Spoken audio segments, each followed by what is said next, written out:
Hi, this is Dr. Gregory Sadler. I'm a professor of philosophy and the president and founder of an educational consulting company called Reason.io, where we put philosophy into practice.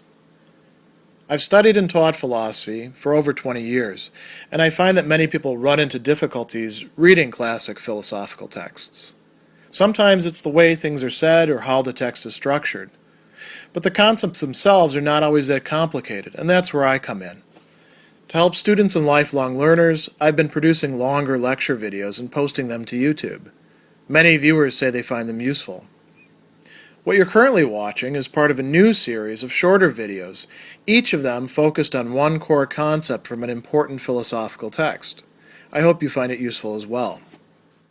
Section 11 of David Hume's Enquiry Concerning Human Understanding is entitled Of Providence and a Future State. And the main interest in this section about the possibility of a future state has to do with this notion of justice. And so if we think that there is a providential ordering of things, then what we should see is some sort of justice in a substantive sense, either in the arrangement of the universe as we experience it, or put off to some future state. And Hume is actually going to be combating these by placing arguments in the mouth of his friend and Epicurus, who his friend is giving voice to, you could say.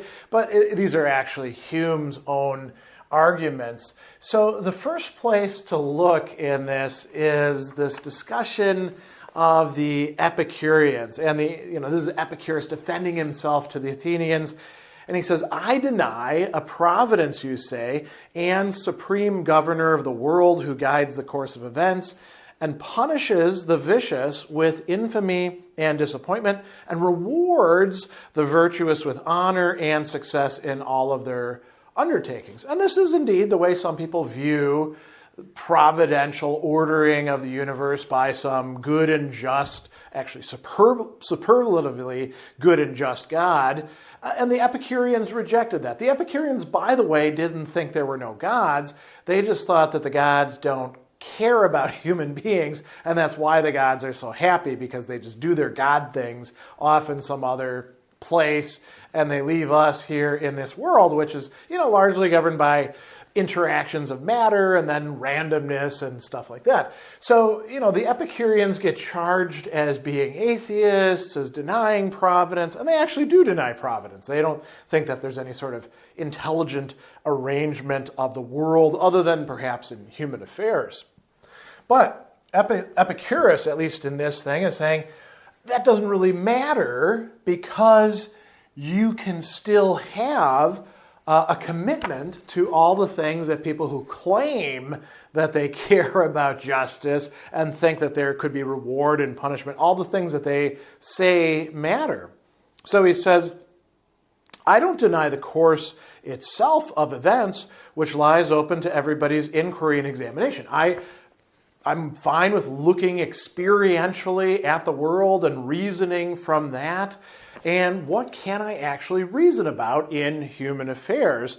He goes on and he says, I acknowledge that in the present order of things, virtue is attended with more peace of mind than vice. So, you're not going to get some absolute reward for being virtuous, but there's a tendency, if you are virtuous, if you're behaving like a decent person, the virtues that the Epicureans recognized were the same four cardinal virtues: wisdom, justice, temperance, courage, that the Stoics or the Platonists and also the Aristotelians in their own way acknowledged as well. So virtue, it's not its own reward, but it does have a tendency to, you could say, pay off. And vice, is going to make you uneasy of mind, right? He says virtue is attended with more peace of mind than vice, meets a more favorable reception from the world.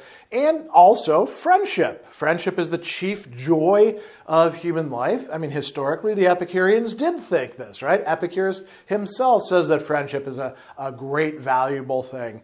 And moderation, he says, is the only source of tranquility and happiness.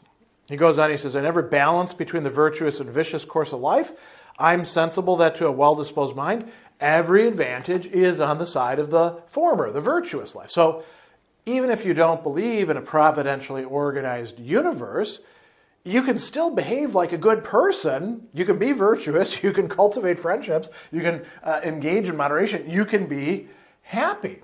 So that's one important thing that he's pointing out. What if you take the other point of view, though, and you say, well, there is a providential ordering of things. God cares about the universe and sets things up in the right way. So if we affirm that there is divine providence in the world, then we have to ask, is there indeed a supreme distributive justice in the universe? And he says, well, if I did believe that, then I would expect the reality that I'm experiencing to be at least a little different than I'm actually noticing it to be. He says, I ought to expect some more particular reward of the good and punishment of the bad beyond the ordinary course of events. And then he says, I find here the same fallacy which I have before endeavored to detect. And what is this fallacy? Arguing from effect, what it is that we see in the universe, to a cause. So in this case, we think that there's some order, some justice, some organization of things. We argue to a supreme being who is the cause of that, and then we start attributing all sorts of other things that we're not actually experiencing to that divine being, and then we read that back in to the universe, in effect imagining things that aren't really there. So he says that you persist in imagining if we grant the divine existence for which you earnestly contend, you may safely infer consequences from it and add something to the experienced order of nature by arguing from the attributes that you ascribe to your gods. And this is what he says, a gross sophism, because you don't actually know that much about God, because all you've got are the effects that you can see in the universe. So this is a problem here. And why is he saying this? Hume doesn't think that there is any providential ordering by a God, but this is to show how logically, in his view, it would be, disputable, if not fallacious. There's another possibility.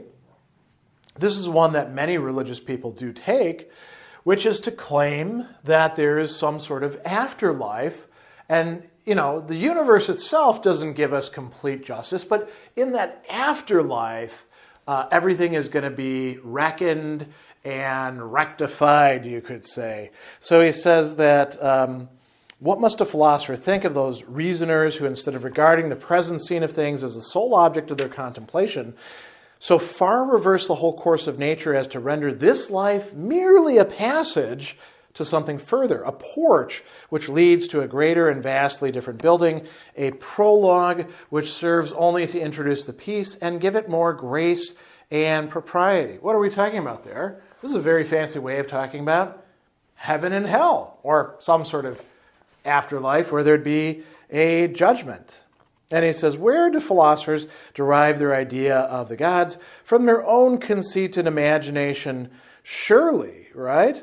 And, so he says, we can actually think about this mere possibility and hypothesis by considering three different possibilities. If there is distributive justice, as he says, are there any marks of distributive justice in the world? If you answer in the affirmative, if you say, yeah, the world is fair, good people get good outcomes, bad people get bad outcomes, well then what the hell do you need an afterlife to provide that stuff for, right? You're already getting it in this present life. What if you say, well, no, it's not a fair world. There isn't distributive justice or whatever else you want to call it. People getting rewarded or punished in this world. That's exactly why heaven and hell, or some sort of, afterlife where judgment takes place, matters so much. If he says, If you reply in the negative, I conclude you have no reason to ascribe justice, in our sense of it, to the gods. Why? Because you're arguing from what we observe in the natural world to the cause, the gods or God, but if it's not there in the natural world, then you can't ascribe it to God. So even if there is a God, the God is not going to be just and not fix things in the afterlife. What if you say yes and no? What if you adopt what Hume calls a medium between affirmation and negation, saying that the justice of the gods at present exerts itself in part, but not in its full extent? And then he says, well, I answer that you have no reason to give it any particular extent, but only so far as you see it at present exert itself, that is, in the universe. So putting these two together, yes and no, is not going to get you what you're looking for. So this is a pretty, strong argument that he's providing here. And, they go on a little bit further in this discussion.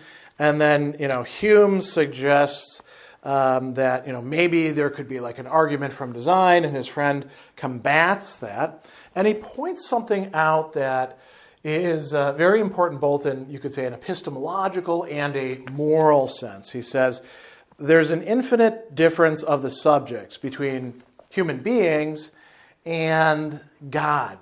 God, we can't really know much about the divine infinite being because we don't have experience that we can analogize from. We can't just use human beings or anything.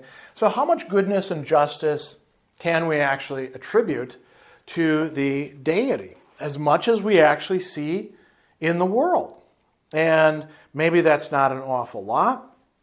We can't actually, he says, as the universe shows wisdom and goodness, we infer wisdom and goodness. As it shows a particular degree of these perfections, we infer a particular degree of them, precisely adapted to the effect we examine. But further attributes or further degrees of the same attributes, we can never be authorized to infer, suppose by any rules of just reasoning.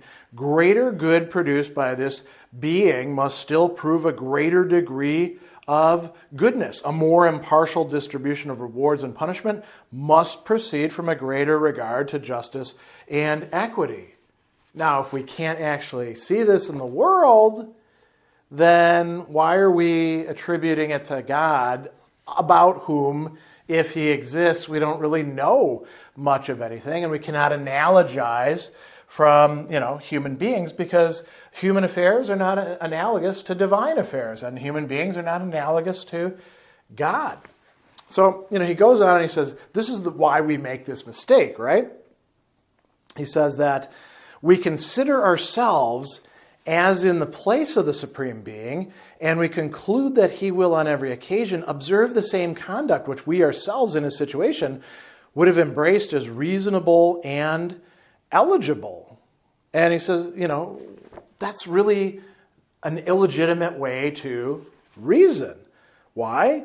He says, it must evidently appear contrary to all rule of analogy to reason from the projects and intentions of men to those of a being so different and so much superior. In human nature, there is a certain experienced coherence of divine designs and inclinations, right? So we can, as he pointed out in a previous section, we can argue from the human beings that we know here to what it is like in other cultures or other times.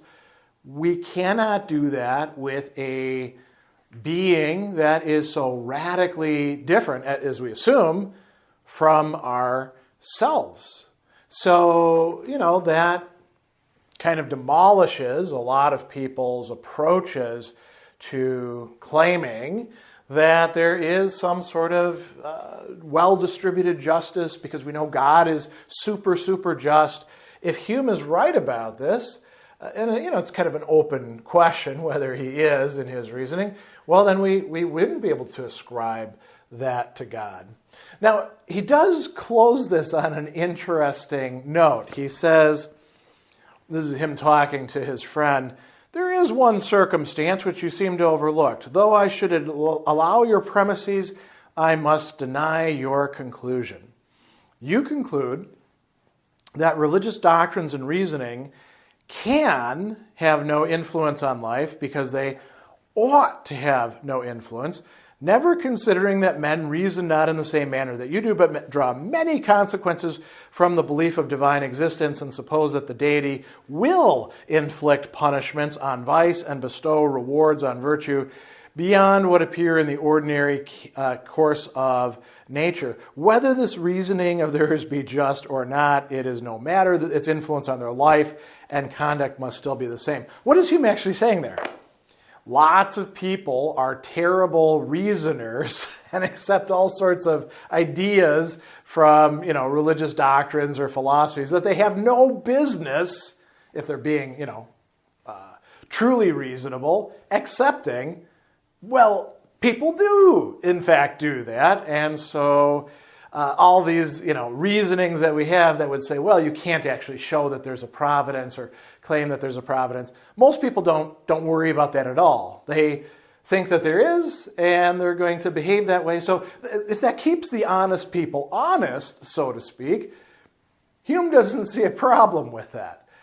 It's not the best basis for good behavior or proper motivations, but it is how many people do in fact behave. And so we see Hume coming to his usual skeptical conclusions about these sorts of things. He attacks and perhaps, if you buy into his reasonings, demolishes the arguments that most people tend to make. But he says that doesn't actually have that great effect on how people do in fact believe and behave.